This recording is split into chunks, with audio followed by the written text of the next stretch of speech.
This after-school presentation was written and narrated by Academy of Ideas.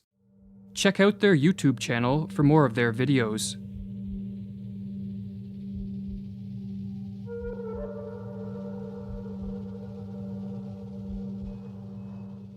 The masses have never thirsted after truth. They turn aside from evidence that is not to their taste, preferring to deify error if error seduce them. Whoever can supply them with illusions is easily their master. Whoever attempts to destroy their illusions is always their victim. According to the psychologist Carl Jung, the greatest threat to civilization lies not with the forces of nature, nor with any physical disease, but with our inability to deal with the forces of our own psyche. We are our own worst enemies, or as the Latin proverb puts it, man is a wolf to man. In Civilization in Transition, Jung states that this proverb is a sad yet eternal truism, and our wolf-like tendencies come most prominently into play at those times of history when mental illness becomes the norm rather than the exception in a society, a situation which Jung termed a psychic epidemic.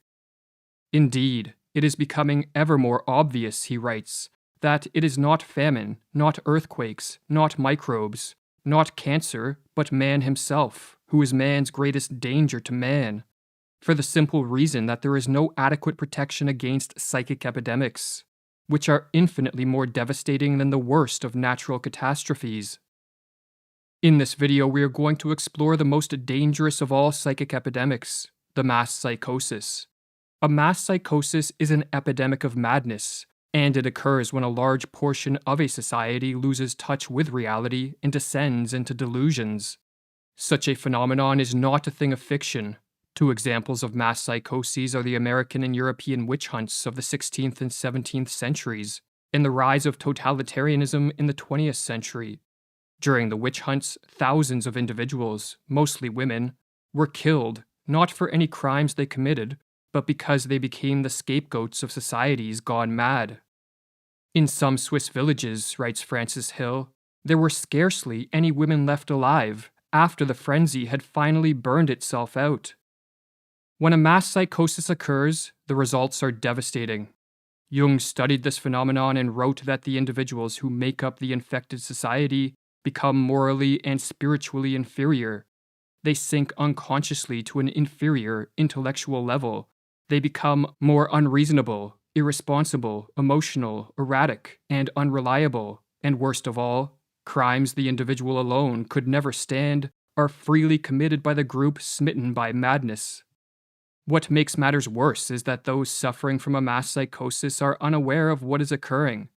For just as an individual gone mad cannot step out of his mind to observe the errors in his ways, so too there is no Archimedean point from which those living through a mass psychosis can observe their collective madness. But what causes a mass psychosis? To answer this question, we must first explore what drives an individual mad. While there are many potential triggers of madness, such as an excessive use of drugs or alcohol, brain injuries, and other illnesses, these physical causes will not concern us here. Our concern is with psychological, or what are called psychogenic triggers, as these are the most common culprits of the mass psychosis. The most prevalent psychogenic cause of a psychosis is a flood of negative emotions, such as fear or anxiety, that drives an individual into a state of panic. When in a state of panic, an individual will naturally seek relief, as it is too mentally and physically draining to subsist in this hyper-emotional state. While escaping from the state of panic can be accomplished through adaptive means, such as facing up to and defeating the fear-generating threat, another way to escape is to undergo a psychotic break. A psychotic break is not a descent into a state of greater disorder, as many believe, but a reordering of one's experiential world, which blends fact and fiction, or delusions and reality, in a way that helps end the feelings of panic. Silvano Arietti, one of the 20th century's foremost authorities on schizophrenia, explains the psychogenic steps that lead to madness. Firstly, there is the phase of panic, when the patient starts to perceive things in a different way, is frightened on account of it, appears confused, and does not know how to explain the strange things that are happening. The next step is what Arrietty calls a phase of psychotic insight, whereby an individual succeeds in putting things together by devising a pathological way of seeing reality which allows him to explain his abnormal experiences. The phenomenon is called insight because the patient finally sees meaning and relations in his experiences. But the insight is psychotic because it is based on delusions, not on adaptive and life-promoting ways of relating to whatever threats precipitated the panic. The delusions, in other words, allow the panic-stricken individual to escape from the flood of negative emotions, but at the cost of losing touch with reality, and for this reason, Arrietty says that a psychotic break can be viewed as an abnormal way of dealing with an extreme state of anxiety. If a panic-triggering flood of negative emotions in a weak and vulnerable individual can trigger a psychotic break, then a mass psychosis can result when a population of weak and vulnerable individuals is driven into a state of panic by threats real, imagined, or fabricated. But as delusions can take many forms, and as madness can manifest in countless ways, the specific manner in which a mass psychosis unfolds will differ based on the historical and cultural context of the infected society. But in the modern era, it is the mass psychosis of totalitarianism that appears to be the greatest threat. Totalitarianism, writes Arthur Versluis, is the modern phenomenon of total centralized state power, coupled with the obliteration of individual human rights. In the totalized state, there are those in power, and there are the objectified masses, the victims. In a totalitarian society, the population is divided into two groups, the rulers and the ruled, and both groups undergo a pathological transformation.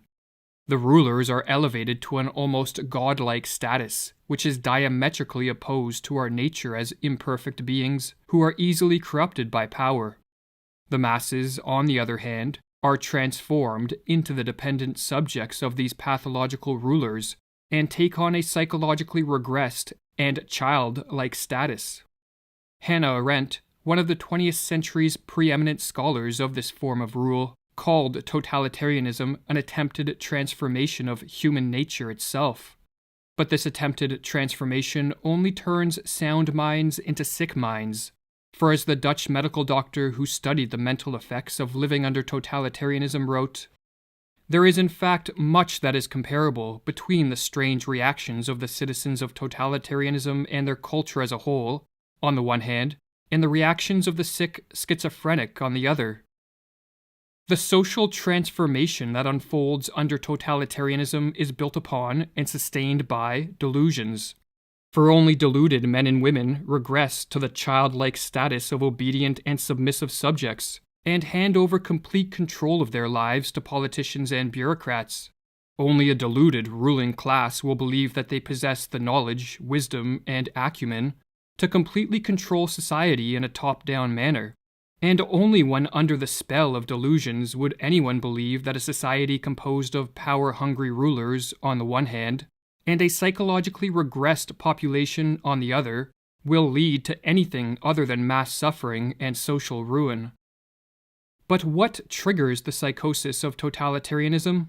As was explored in the previous video of this series, the mass psychosis of totalitarianism begins in a society's ruling class. The individuals that make up this class, be it politicians, bureaucrats, or crony capitalists, are very prone to delusions that augment their power, and no delusion is more attractive to the power-hungry than the delusion that they can and should control and dominate a society. When a ruling elite becomes possessed by a political ideology of this sort, be it communism, fascism, or technocracy, the next step is to induce a population into accepting their rule by infecting them with the mass psychosis of totalitarianism. This psychosis has been induced many times throughout history, and as Mirlu explains, it is simply a question of reorganizing and manipulating collective feelings in the proper way. The general method by which the members of a ruling elite can accomplish this end is called menticide, with the etymology of this word being a killing of the mind, and as Mirlu further explains, menticide is an old crime against the human mind and spirit, but systematized anew. It is an organized system of psychological intervention and judicial perversion through which a ruling class can imprint their own opportunistic thoughts upon the minds of those they plan to use and destroy. Priming a population for the crime of menticide begins with the sowing of fear. When an individual is flooded with negative emotions, such as fear or anxiety, he or she is very susceptible to a descent into the delusions of madness. Threats, real, imagined, or fabricated, can be used to sow fear, but a particularly effective technique is to use waves of terror. Under this technique, the sowing of fear is staggered with periods of calm, but each of these periods of calm is followed by the manufacturing of an even more intense spell of fear, and on the process goes. Or as Mirlu writes, each wave of terrorizing creates its effects more easily after a breathing spell than the one that preceded it, because people are still disturbed by their previous experience. Morality becomes lower and lower, and the psychological effects of each new propaganda campaign become stronger. It reaches a public already softened up. While fear primes a population for menticide, the use of propaganda to spread misinformation and to promote confusion with respect to the source of the threats and the nature of the crisis helps to break down the minds of the masses. Government officials and their lackeys in the media can use contradictory reports, nonsensical information, and even blatant lies. As the more they confuse, the less capable will a population be to cope with the crisis and diminish their fear in a rational and adaptive manner. Confusion, in other words, heightens the susceptibility of a descent into the delusions of totalitarianism. Or as Mirlu explains, logic can be met with logic, while illogic cannot. It confuses those who think straight. The big lie and monotonously repeated nonsense have more emotional appeal than logic and reason. While the people are still searching for a reasonable counterargument to the first lie, the totalitarians can assault them with another. Never before in history have such effective means existed to manipulate a society into the psychosis of totalitarianism. Smartphones and social media, television and the internet, all in conjunction with algorithms that quickly censor the flow of unwanted information, allow those in power to easily assault the minds of the masses. What is more, the addictive nature of these technologies means that many people voluntarily subject themselves to the ruling elite's propaganda with a remarkable frequency. Modern technology, explains Mirlu, teaches man to take for granted the world he is looking at. He takes no time to retreat and reflect. Technology lures him on, dropping him into its wheels and movements. No rest, no meditation, no reflection, no conversation. The senses are continually overloaded with stimuli. Man doesn't learn to question his world anymore. The screen offers him answers, ready-made. But there is a further step the would-be totalitarian rulers can take to increase the chance of a totalitarian psychosis, and this is to isolate the victims and to disrupt normal social interactions. When alone and lacking normal interactions with friends, family, and co-workers, an individual becomes far more susceptible to delusions for several reasons. Firstly, they lose contact with the corrective force of the positive example, for not everyone is tricked by the machinations of the ruling elite, and the individuals who see through the propaganda can help free others from the menticidal assault. If, however, isolation is enforced, the power of these positive examples greatly diminishes. But another reason that isolation increases the efficacy of menticide is because, like many other species, human beings are more easily conditioned into new patterns of thought and behavior when isolated.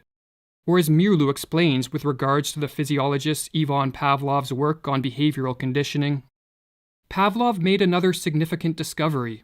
The conditioned reflex could be developed most easily in a quiet laboratory with a minimum of disturbing stimuli. Every trainer of animals knows this from his own experience. Isolation and the patient repetition of stimuli are required to tame wild animals.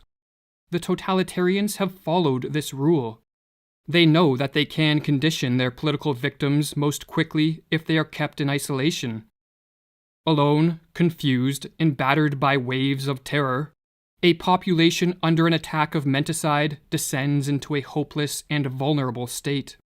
The never-ending stream of propaganda turns minds once capable of rational thought into playhouses of irrational forces.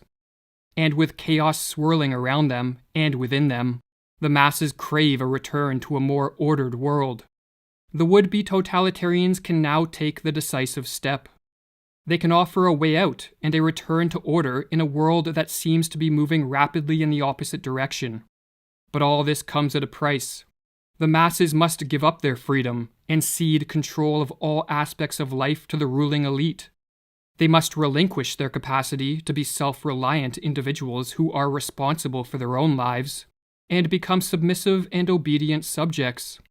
The masses, in other words, must descend into the delusions of the totalitarian psychosis. The totalitarian systems of the 20th century represent a kind of collective psychosis. Whether gradually or suddenly, reason and common human decency are no longer possible in such a system. There is only a pervasive atmosphere of terror and a projection of the enemy, imagined to be in our midst. Thus society turns on itself, urged on by the ruling authorities. But the order of a totalitarian world is a pathological order. By enforcing a strict conformity and requiring a blind obedience from the citizenry, totalitarianism rids the world of the spontaneity that produces many of life's joys and the creativity that drives society forward. The total control of this form of rule, no matter under what name it is branded, be it rule by scientists and doctors, politicians and bureaucrats, or a dictator, breeds stagnation, destruction, and death on a mass scale. And so perhaps the most important question facing the world is how can totalitarianism be prevented? And if a society has been induced into the early stages of this mass psychosis, can the effects be reversed? While one can never be sure of the prognosis of a collective madness, there are steps that can be taken to help effectuate a cure. This task, however, necessitates many different approaches from many different people. For just as the menticidal attack is multi-pronged, so too must be the counterattack. According to Carl Jung, for those of us who wish to help return sanity to an insane world, the first step is to bring order to our own minds and to live in a way that provides inspiration for others to follow. It is not for nothing that our age cries out for the Redeemer personality, for the one who can emancipate himself from the grip of the collective psychosis and save at least his own soul, who lights a beacon of hope for others, proclaiming that here is at least one man who has succeeded in extricating himself from the fatal identity with the group psyche. But assuming one is living in a manner free of the grip of the psychosis, there are further steps that can be taken. Information that counters the propaganda should be spread as far and as wide as possible, for the truth is more powerful than the fiction and falsities peddled by the would-be totalitarian rulers, and so their success is in part contingent on their ability to censor the free flow of information. Another tactic is to use humor and ridicule to delegitimize the ruling elite, or as Mirlu explains, we must learn to treat the demagogue and aspirant dictators in our midst with the weapon of ridicule. The demagogue himself is almost incapable of humor of any sort, and if we treat him with humor, he will begin to collapse. A tactic recommended by Václav Havel, a political dissident under Soviet communist rule, who later became president of Czechoslovakia, is the construction of what are called parallel structures. A parallel structure is any form of organization, business, institution, technology, or creative pursuit that exists physically within a totalitarian society, yet morally outside of it. In communist Czechoslovakia, Havel noted that these parallel structures were more effective at combating totalitarianism than political action. Furthermore, when enough parallel structures are created, a second culture, or parallel society, spontaneously forms and functions as an enclave of freedom and sanity within a totalitarian world. Or as Havel explains in his book, The Power of the Powerless, what else are parallel structures than an area where a different life can be lived? A life that is in harmony with its own aims, and which in turn structures itself in harmony with those aims. What else are those initial attempts at social self-organization than the efforts of a certain part of society to rid itself of the self-sustaining aspects of totalitarianism, and thus, to extricate itself radically from its involvement in the totalitarian system? But above all else, what is required to prevent a full descent into the madness of totalitarianism is action by as many people as possible. For just as the ruling elite do not sit around passively, but instead take deliberate steps to increase their power, so too an active and concerted effort must be made to move the world back in the direction of freedom. This can be an immense challenge in a world falling prey to the delusions of totalitarianism, but as Thomas Paine noted, tyranny, like hell, is not easily conquered. Yet we have this consolation with us, that the harder the conflict, the more glorious the triumph.